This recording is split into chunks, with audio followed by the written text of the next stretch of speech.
yang baru saja disampaikan oleh Bang Haji Roma Irama, saya yakin besar manfaatnya buat kita semua. Mudah-mudahan apa yang kita dengarkan bisa kita amalkan. Saudara-saudara, sekarang ini banyak orang bisa memberi contoh, tapi sedikit orang bisa menjadi contoh. Ngasih contoh mah gampang, jadi contoh susah. Karena beliau manusia. Laqad ja'akum rasulun min anfusikum. Kalau kambing disuruh nyontoh ayam, yang nyuruh nyontoh kagak punya pikiran, ya kagak level. Kambing mah nyontohnya kambing, kebo nyontohnya orang, nyontohnya orang. Makanya Nabi kita orang, bukan malaikat, bukan jin, bukan dewa, manusia. Kalau manusia disuruh nyontoh manusia, itu perintah masuk akal, predispositionnya sama. Kalau disuruh nyontoh malaikat mah ribet kan. Malaikat bagaimana nyontohnya, dia mah tidur kagak, makan kagak, sama duit budeg, sama perempuan kagak open, lah susah nyontohnya. Ya, Superman tuh biar hebat nggak bisa dicontoh Superman, bagaimana terbangnya? Lagian pakai celana dalam di luar, Pak. Nggak bisa dicontoh Superman mah. Nabi kita manusia utuh, cuman sungguh pun manusia, kualitasnya beda. Ini namanya basyarun la kal basyari. Manusia memang, tapi jangan samain, bobot bibitnya beda.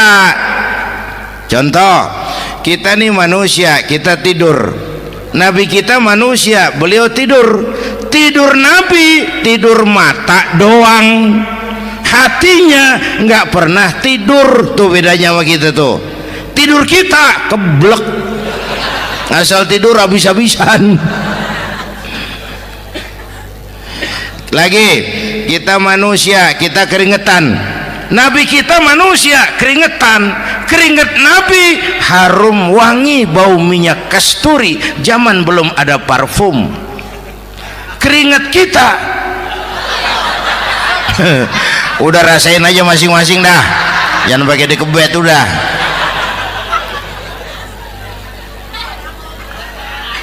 Contoh lagi, kita nih manusia nih, kita beludah nggak?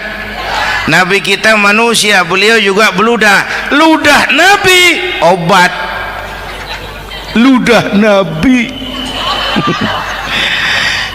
Itu kan waktu mau hijrah kan sama Sayyidina Abu Bakar, sampai di Gua Sur, Sayyidina Abu Bakar bilang, saya turun duluan ke gua ya Rasul. Ngapain? Bersihin gua, takut ada binatang berbisa. Silakan. Turun Sayyidina Abu Bakar bersihin gua. Bener tuh, tangannya digigit kalajengking, sakit, ngebet, bengkak. Kalajengking Arab, ya emang di Arab kejadiannya. Gua heran, nyaut aja badan, ditahan aja. Udah aman ya Rasul, silakan turun. Lama-lama dalam gua berduaan kelihatan juga Sayyidina Abu Bakar mukanya pucat. Nabi tanya, mabalu kayak Abu Bakar? Abu Bakar kenapa? Nggak apa-apa. Berat meninggalkan Mekah? Enggak. Malas hijrah ke Madinah? Enggak. Takut diubur-ubur Quraisy? Orang kata enggak, itu mah enggak. Lah kenapa muka kamu pucat? Tangan digigit kalajengking. Ngapa nggak ngomong dari tadi? Saya nggak mau nyusahin Tuhan ya Rasul, biar saya tahan, asal jangan nyusahin Tuhan. Jangan begitu kau. Sini tanganmu, diambil sama baginda Nabi. Bismillahirrahmanirrahim. Cuh, diludahin, ringkes, sembuh saat itu juga. Ludah Nabi. pengen tahu kita yang ludahin bengkak campur koreng.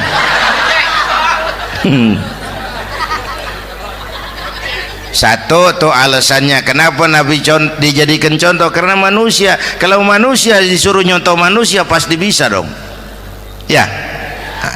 Yang kedua, karena tadi kata Bang Haji Oma, pribadinya itu pribadi yang multidimensi. Mau nyontoh apa? Pak, saya ini pengusaha Pak. Nabi umur 9 tahun udah ke Syria tuh dagang lintas negara Syam tuh. Saya jenderal Pak, Nabi mimpin tentara di medan perang Mas. Saya mubalik Pak, Nabi dakwah Bung. Saya guru Pak, Nabi ngajar Mas. Innama bu'istu mu'alliman, aku diutus sebagai guru, guru umat, guru bangsa. Saya politisi Pak, Nabi diplomat ulung Bung.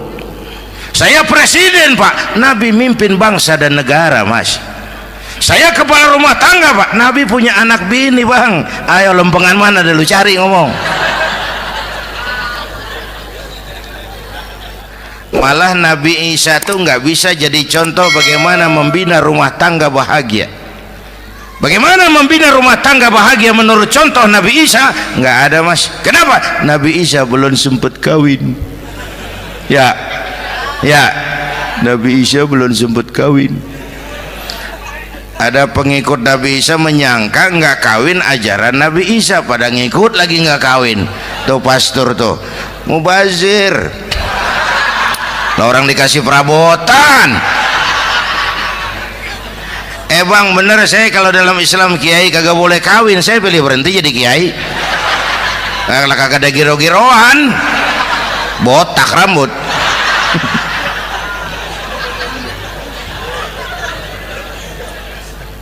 Makanya Bang Haji Oma cerita poligami saya girang banget tadi.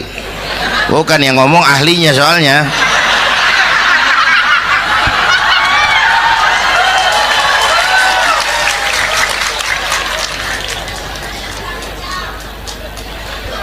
Dadah gitu aja deh ya.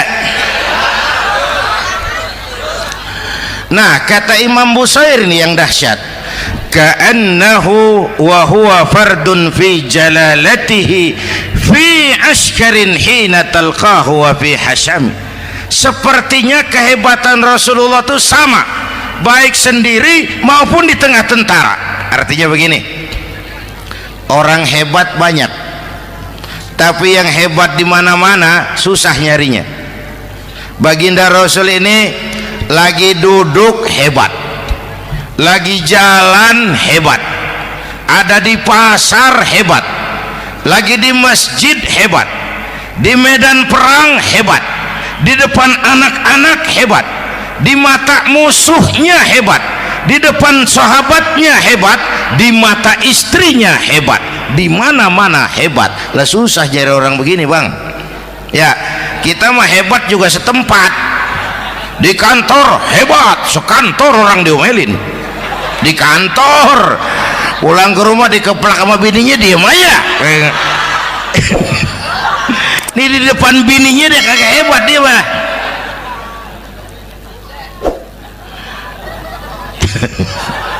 Oke, lalu kalau begitu soalnya apa yang mau kita contoh? Saya sampaikan 3 aja. Pertama, Nabi kita ini tokoh yang sejak kecil udah ditempa kesusahan. Bu, tadi kata Bang Haji, Islam mengangkat derajat kaum perempuan karena perempuan banyak melahirkan orang besar. Lihat Sayyidah Aminah, ibunda baginda Nabi, melahirkan anak pertama tanpa didampingi suami. Meninggal suaminya, sedih hatinya, remuk perasaannya, tapi tegar jiwanya. Dilahirkannya bayi bernama Muhammad, diasuhnya penuh kasih sayang, diantarnya menjadi orang besar dan memang dibesarkan oleh Allah. Itu contoh tuh Bu. Bilangin anak-anak tong, bocah Nabi ngangon kambing tong, sekolah tong, jadi orang gede. Baba lu tibang tamat SD, lu sarjana lu. Baba lu cuman jadi RT, lu jadi camat lu. Biarin malu baba lu, pala jadi kaki, kaki jadi pala, asal lu terus sekolah. Bu, anak sekolahin, gelang doang digedein lo. Nih kan kita Betawi nih pendidikan ngentengin banget kota. Udah dong jangan tinggi-tinggi sekolah udah. Ngapa mak bawa lu kagak sekolah hidup noh. Hidup dong pun jamu monyet juga hidup. Bu anak sekolahin.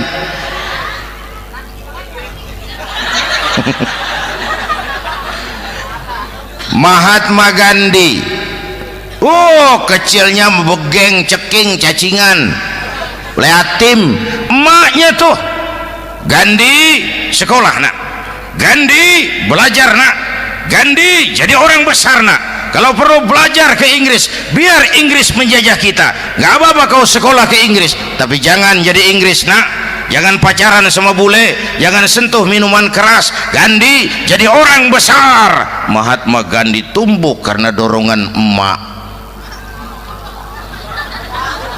Mak udah yatim.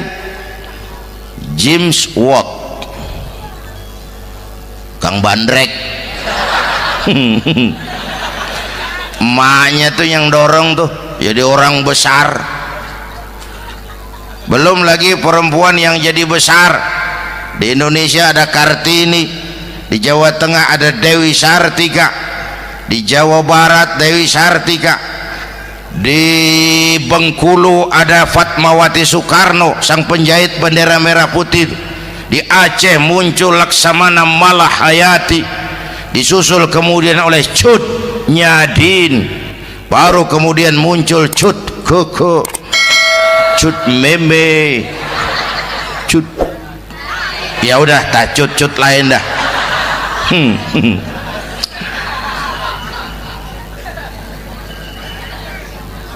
Nabi ke remajanya nggak dikolokin, tegar, tahan bantingan, nggak cengeng. Begini bang, kalau bahasa kita nih, bahasa Betawi nih, orang mah bang kalau udah biasa susah ketemu susah nggak kaget udah. Ya kita Betawi kan masuk udah nukangin. Susah mulu. Saya santri nih biasa makan kangkung, datang ke rumah temen dikasih kangkung, makanan gue ini mat, dikasih daging ayam lah nambah, emang apa? Orang mah kalau biasa susah enak nggak kagetan. Saya santri biasa tidur di masjid, disuruh nginep di hotel lah pules nggak? Tapi yang biasa tidur di hotel suruh nginep di masjid encok. Makanya kemarin tuh waktu menteri-menteri baru dilantik tuh saya ngarepin tuh mudah-mudahan nih menteri ini begitu dilantik bacaannya nawaitu sauma ghadin. Lu pada niat puasa dulu dah, entaran. Puasa kan bukan kagak boleh, nunda doang, nunda puasa mah. Tempe boleh maghrib, tahu boleh maghrib, air kelapa boleh maghrib. Lu menteri pada mau naik mobil mewah boleh ntar kalau ekonomi udah mendingan, rakyat udah pada legaan napasnya. Ya sebab apa? Itu duit buat mobil para menteri kan duit negara, duit negara kan duit rakyat, duit rakyat kan duit gue juga, itu ada di situ. Gue bayar pajak. Sayangnya kebanyakan pejabat kita asal dilantik aja bacaannya Allahumma lakasumtu, niat buka puasa. Orang buka puasa kan kemaruk apa jadi gares ya. Bu, jadi benar Islam mengangkat harkat, derajat, martabat kaum perempuan. Kata Bang Haji Umar tadi, denger nggak tuh? Waktu Nabi ditanya, ya Rasul, siapa yang paling harus saya taati di dunia? Ibumu. Setelah itu ibumu. Setelah itu ibumu. Setelah itu bapakmu. Ibu 3 kali disebut, bapak coba pikirin, ibu 3, bapak 1 bapak. Ini bagaimana ngitungnya? Jadi jadi kerok begini nih hitung nih.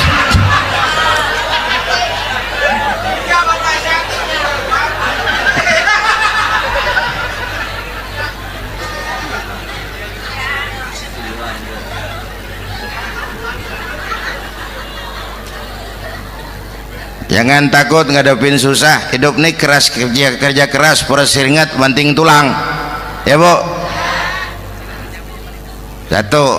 Yang kedua, contoh dari Nabi, orang yang paling bersih hatinya Rasulullah, orang yang paling baik akhlaknya Rasulullah, orang yang bahkan sudah dapat jaminan ampun dari segala dosa Rasulullah.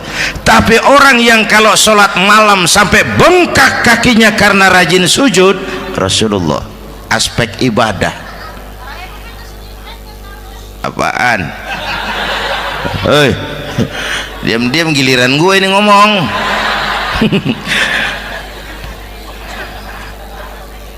Lo ngomong lagi udah gue pulang. Canda neng. Udah gantian ya. Ya. Apaan urusan? Orang yang dosanya udah dapat jaminan ampun, kalau sholat malam bengkak kakinya karena rajin sujud. Saya tahu di sini juga banyak yang kakinya bengkak. Semurat. Oke. Kira-kira 3 minggu yang lalu saya menghadiri haul akbar Syekh Maulana Malik Ibrahim di Gresik, haul ke-609. Dari situ saya ke Surabaya ikut zikir sama keluarga besar Tarbiyatul Qulub. Waktu zikir saya terkejut, ada kalimat yang dibaca ratusan kali menyentak perasaan saya. Kalimatnya sederhana, kita hafalah, yaitu kalimat ana Abdullah. Dibaca ratusan kali, ana Abdullah, ana Abdullah, ana Abdullah, ana Abdullah. Buat saya itu menyentak karena memperteguh komitmen saya hamba Allah, saya hamba Allah. Ah, itu mah Pak Zainuddin kan biasa, itu mah kita semua juga hamba Allah. Betul. Ayo kita bikin luar biasa. Saya mau tanya, Bapak, Ibu hamba Allah apa bukan? 3 orang. Ibu hamba Allah apa bukan? Hamba Allah. Kata siapa? Nah, kata ibu sendiri. Kalau kata sendiri pan namanya pan ngaku. Ya, orang ngaku mah boleh dong, tiba ngaku namanya juga ngaku. Cuman diakuin apa enggak kita pan belum tahu. Ngaku mah murah, diakuin mahal. Ya, yang gampang dah. Ibu kenal sama Presiden SBY? Kenal. Presiden SBY kenal sama ibu? Lo ngaku, lo ngaku.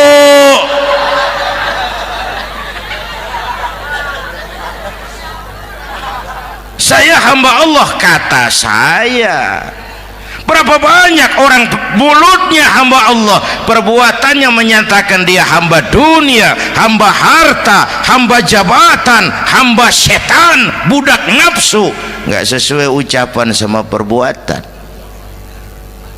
Yuk jadi hamba Allah yang beneran. Jangan separuh-separuh, kita mapan asal sakit mah hamba Allah. Ya Allah, ya Allah, lagi sakit, sehat ya dikit, keder, nyari masjid nggak ketemu.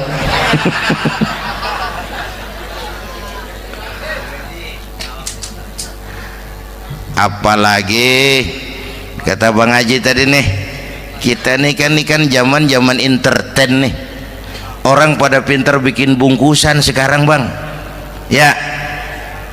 Abad entertain, orang pada bangun pencitraan. Tadi itu kiai sama dukun tipis bedanya. Dukun pada pasang iklan sekarang, ketik reg. Waduh, sampean lahir hari Selasa, nggak cocok di air. ono di hutan sono. Larang udah dagang es jadi berhenti, nggak cocok di air.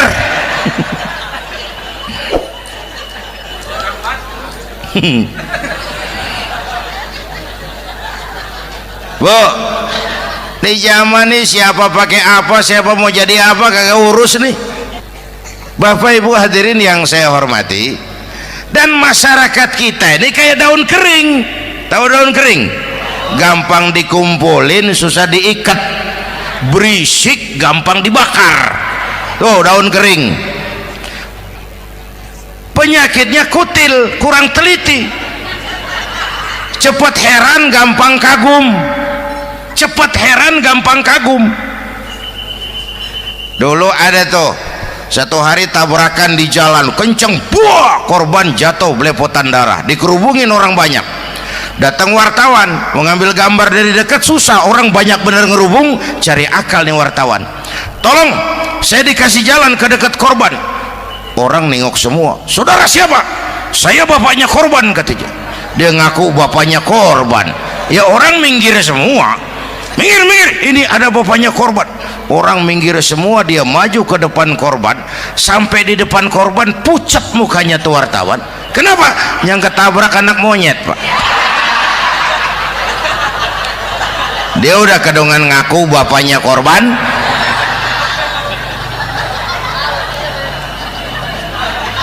Bu, ini cerita pendek tapi pesannya lumayan nih. Kalau belum kenal bener mah jangan buru-buru ngakuin, ya.